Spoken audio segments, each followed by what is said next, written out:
नमस्कार साथियों, स्वागत है आपका। आज हम बात करेंगे सर्वपितृ अमावस्या की। इस दिन का महत्व, तर्पण की विधि और वे उपाय जिनसे हम अपने पितरों को प्रसन्न कर सकते हैं। हिंदू धर्म में यह दिन अत्यंत पवित्र और विशेष माना गया है, क्योंकि यह अपने पूर्वजों के प्रति श्रद्धा और कृतज्ञता व्यक्त करने का अवसर है। सर्वपितृ अमावस्या, जिसे पितृ विसर्जनी अमावस्या भी कहा जाता है, श्राद्ध पक्ष का अंतिम दिन होता है।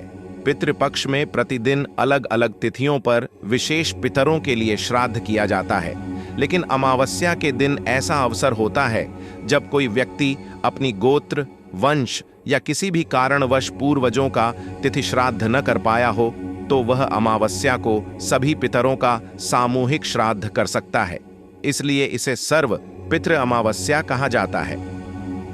धार्मिक मान्यता है कि इस दिन पितृलोक के द्वार खुलते हैं और हमारे पितर अपने वंशजों द्वारा किए गए तर्पण और दान को ग्रहण करने के लिए पृथ्वी पर आते हैं। इस दिन किया गया श्राद्ध और तर्पण न केवल पितरों को संतुष्ट करता है, बल्कि हमारे जीवन से अनेक बाधाओं को दूर कर सुख समृद्धि भी लाता है।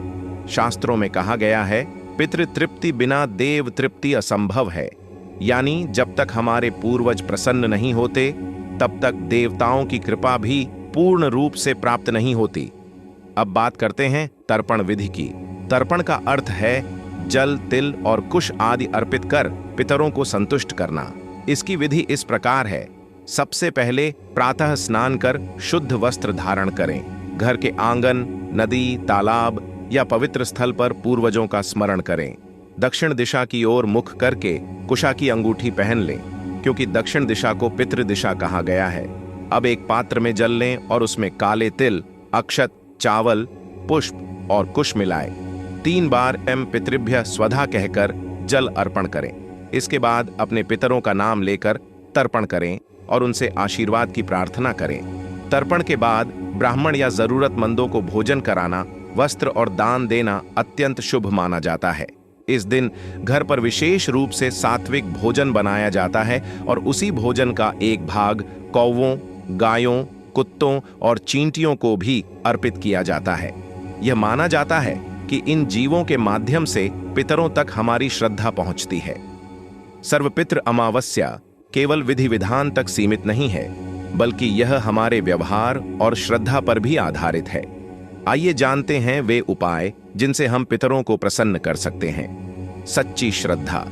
सबसे पहले जो भी तर्पण या श्राद्ध करें, उसे पूरी निष्ठा और भक्तिभाव से करें। दान और सेवा। पितरों को प्रसन्न करने के लिए जरूरतमंदों को भोजन, वस्त्र और दक्षिणा देना बहुत लाभकारी है। विशेषकर ब्राह्मण और गौ सेवा का महत्व शास्त्रों में बताया गया है।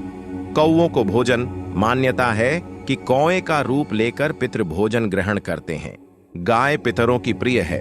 उसे भोजन कराने से पितरों को संतुष्टि मिलती है। इस दिन पीपल के वृक्ष के नीचे दीपक जलाना और जल अर्पित करना भी पितृ तृप्ति का साधन है। परिवार में सद्भाव।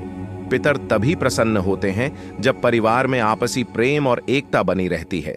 सर्वपितृ अमावस्या पर किया गया श्राद्ध और तर्पण व्यक्ति को पितृ ऋण से मुक्त करता है।